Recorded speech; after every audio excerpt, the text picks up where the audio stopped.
Hello, everyone. Welcome to the Crawcast. I'm your host, George Krawczak, and these are the results and what happened on WrestleMania Night 1.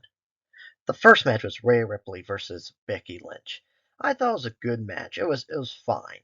I was expecting a lot better out of them, but I thought it was fine. Towards the end, they had the electric chair spot to the outside over the ropes, which I thought was a really good spot.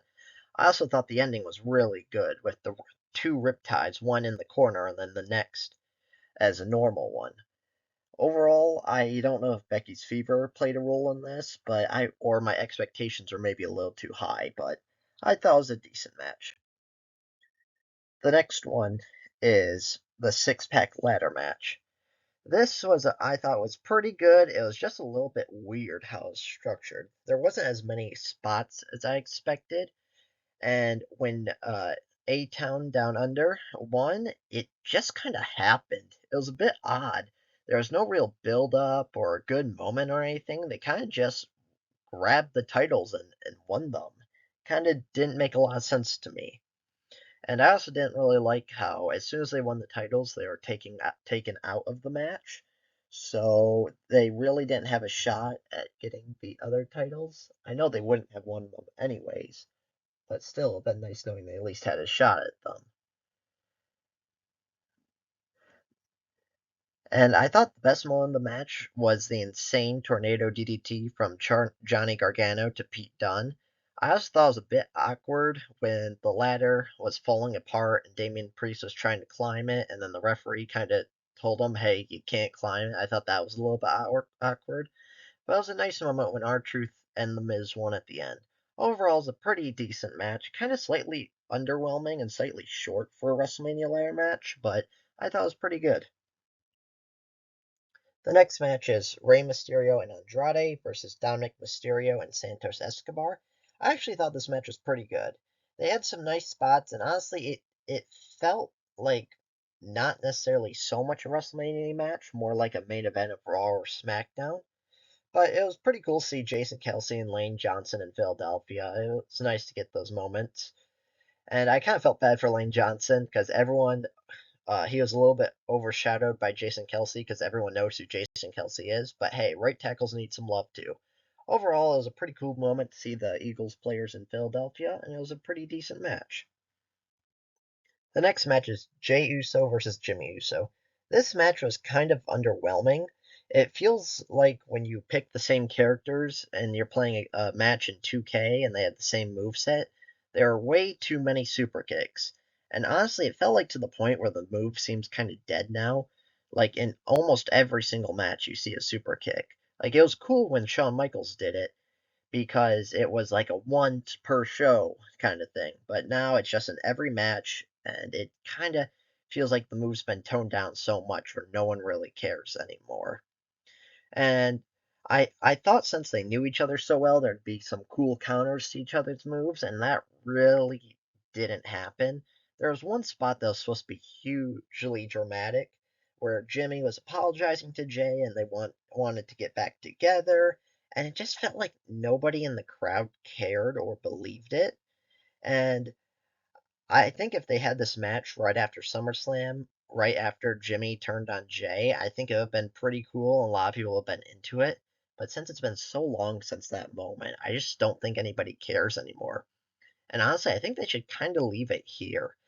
I know like they'll probably have a few more matches, but I think this should kind of be it. Have them go their separate ways, and then maybe later down the line, one of them can save the other one in a match, and they can form the tag team again, but this just was not a very good match. The next match is the six-woman tag team match with Bianca Belair, Jade Cargill, and Naomi versus Damage Control. And honestly, this also felt like a main event of SmackDown. I think they should have done Jade and Bianca versus Damage Control for the titles, or do Jade versus Bianca, because that's clearly where they're leading up to. It kind of felt like Naomi was a little out of place, and she was just there to kind of get beat up and have Jade and Bianca save her. Like, this wasn't a bad match, it was pretty decent, it just wasn't a WrestleMania match. The next match is Gunther and versus Sami Zayn, and I do think this probably the match of the night. It's exactly what you want, except for the end. I didn't really like the result. So Gunther dominated most of the match, and then Sami Zayn had a few good comeback spots, and I really liked when he turned the Blue Thunder Bomb into a sleeper hold. I thought that was really like slick and nice. And I thought the ending spot of the Brainbuster was really good. I just don't think Sammy should have been the one to beat Gunther, because I think when Gunther uh did like loses the Intercontinental Championship, it should be a huge moment because it's been such a big historic reign, and it just didn't really feel that way in my opinion. And I think it's largely because it's Sami Zayn. And also, I didn't really like the ending where Gunther had him beat and then kind of got too cocky. I feel like that really hasn't like been shown too much, where Gunther is too cocky and it kind of makes him look stupid. And I thought it was a good match. I just would have kept the title on Gunther. The final match of the night is the Bloodline versus Cody Rhodes and Seth Rollins. Overall, I thought it was a pretty good match. But first off, it was just way too long. I think they could have cut out like about 20 minutes and it would have just been just fine. I also think like The Rock should have left Cody Rhodes in like a bloody pulp like he did in Raw, and that would have made him like look more beat down come tomorrow for the next for WrestleMania Night 2. But that did not happen. Overall, I think it was pretty good. I thought the spear on The Rock was really good. And I also really liked how they gave a reason for like the breaking of the rules, because in most tag team matches, I feel like wrestlers kind of ignore the referee and bend the rules a little bit, and the refs just do not care. Whereas this, they gave them a reason, like, hey, if you enforce the rules, The Rock's gonna fire you. So I thought that pretty good. I thought that was pretty good. Overall, it was a very good match. I think it was just long, and some parts were just very boring. And also, I think The Rock pinning Cody Rhodes was the best idea because this, I think, will set up Cody versus The Rock at SummerSlam. So overall, I think it was just a okay WrestleMania Night 1. It really felt like only Becky versus Rhea, Sammy versus Gunther, and the Bloodline versus Seth and Cody were like the only matches that felt like real WrestleMania matches. Other than that, I thought like everything else was just kind of average.